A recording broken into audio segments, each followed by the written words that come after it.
kok membawa kasus sengketa kecurangan ini sama juga ke MK, cuma tidak didukung dengan C1. Namanya C1 sekarang C hasil kan? Iya, Pak Jaya, sebelum dilanjutkan kita terima dulu Pak, ada yang ingin bergabung bersama kita. Assalamualaikum Dokter. Waalaikumsalam warahmatullahi. Pak Aryo sehat Pak? Alhamdulillah, mudah-mudahan Anda, Silva, juga saudara-saudara semuanya sehat-sehat. Wabil usul Pak Jaya. Assalamualaikum Pak Jaya. Waalaikumsalam warahmatullahi wabarakatuh Pak Arios. Saya kalau orang Melayu bilang golak-golak sumbing, tapi ketawa-ketawa menangis. Kan? Begini Pak Jaya ya. Tadi Pak Jaya bilang saya simak dari pertama, ya orang Islam cuma itu adalah secara tak langsung Kang Anies ini kan simbol kita nih, simbol orang Islam, Amirul Mukminin kita. Tapi rupanya itu yang menangkannya kan Aceh sama Sumbar. Nah, itulah orang Islam berapa persen dan paling 7%. Jadi kalau mengharapkan yang dibilang tadi ke MK ini dia takut sama Allah apa takut sama penguasa, ya? Hanya itu aja. Tapi kalau saya bisa jawab soal itu kan ya takut sama penguasa, gagal itu semuanya. Kemudian ini sebab gini, DPR aja angket udah gagal itu kan. Sehingga Pak Allah dia bilang begini dia bilang kan, kita mau cari katanya perdamaian bagaimana dengan kemungkaran kejaliman ini kan setan, mana bisa berdamai? Akan berkah negeri kita ini kan. Nah, Makzul kan katanya Jokowi itu juga gagal. Kenapa? Anak menantunya sana sudah berangan-angan siapa yang mau mencalonkan jadi gubernur. Jadi yang paling berbahaya nanti kuasa Allah, kuasa Jokowi ya terbatas kan Indonesia. Kalau kuasa Allah kata-kata gunakan nanti daripada diajak lagi negeri ini gitu ya kan. Lebih bagus tenggelam. Kalau sempat saya berdoa begitu, salah satu anak pejuang mudah-mudahan terkabul kan habis kita semua kan. Jadi kalau saya jawab udah begitu aja. Mungkin juga saya nanti bakal ya tidak lagi menanggapi dia data ini kan, mungkin tak sekali-sekali. Ya begitu aja, lebih kurang dari gitu. Terima kasih. Waalaikumsalam warahmatullahi wabarakatuh Pak Arios. Ini yang menjadi pertanyaan, hakimnya takut dengan Tuhan apa takut dengan puasa Pak Jaya?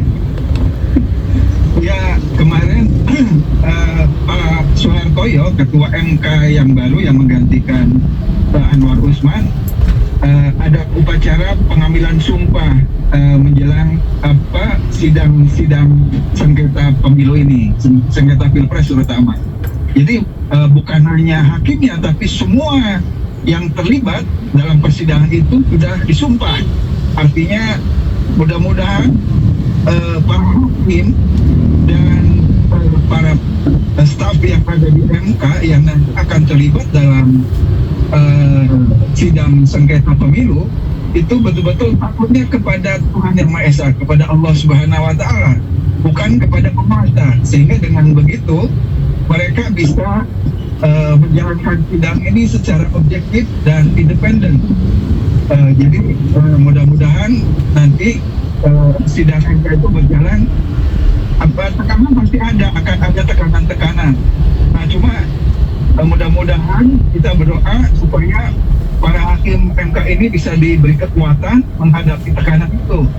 Tidak mungkin akan ada tekanan. Cuma memang ini kan tekanan ini tidak bisa diketahui publik. Jadi seringkali ada yang tekanannya terang-terangan, ada yang sembunyi-sembunyi. Nah itu yang sembunyi-sembunyi ini yang kita nggak tahu. Yang jelas kemungkinan nanti selama sidang MK berlangsung akan banyak pengerahan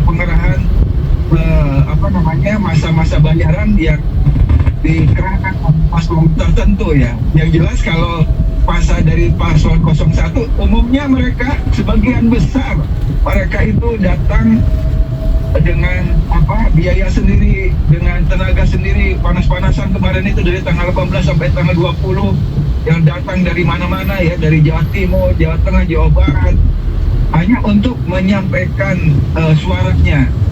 Ini kan bukan soal mereka yang datang kemarin demo itu bukan sekedar mereka ingin menyelamatkan suara kita semua, suara rakyat.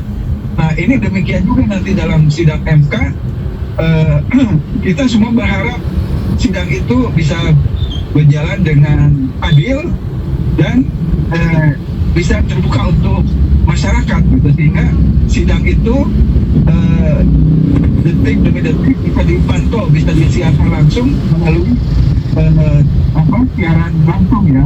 Mudah-mudahan kita bisa melihat proses sidangnya gitu. Saya kira itu Mbak Siva.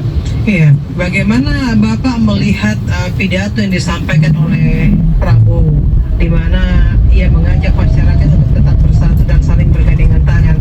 Apakah ini juga satu isyarat Prabowo ingin merangkul semua, termasuk juga koalisi yang berada di nomor urut 1 dan nomor urut 3 kalau kita melihat dari kontestasi yang ada sekarang ini, Pak? Ini secara hukum Mbak Siva, walaupun KPU sudah mengumumkan 02 sebagai yang memenangkan dari perhitungan suara itu, tapi ini belum sah. Artinya selama belum ada penetapan dari MK, jadi belum sampai sekarang ini belum ada calon presiden yang menjadi pemenangnya, belum ditetapkan. Nah, jadi putusan MK itu sifatnya final dan memikat. Jadi jangan dulu, istilahnya jangan dulu GR sebelum MK menetapkan siapa yang menang, siapa yang kalah, kan begitu. Jadi sebaiknya pihak-pihak yang terkait dengan pemilu ini, terutama tim sesnya atau paslonnya, bisa menahan diri, jangan sampai proses sidang di MK itu dianggap tidak ada gitu. Jadi sidang di MK itu harus kita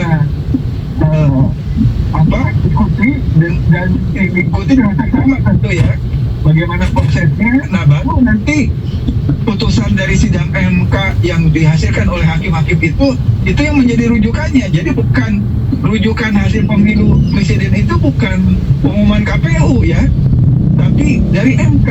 Nah, makanya kalau boleh dibilang sekarang bola panas pemilu itu beralih dari KPU ke MK. Jadi sekarang pusat perhatian kita dari sebelumnya ke KPU, sekarang ke MK. Ya, mudah-mudahan sekali lagi MK bisa menghasilkan putusan yang memberikan rasa adil kepada masyarakat. Saya kira itu, Pak. Baik, Pak Jaya, terima kasih waktunya bersama Dakta pagi hari ini. Sama-sama Mbak Siva. Assalamualaikum warahmatullahi wabarakatuh. Waalaikumsalam warahmatullahi wabarakatuh. Wartawan senior sekaligus penulis buku autobiografi Jaya Gunawan.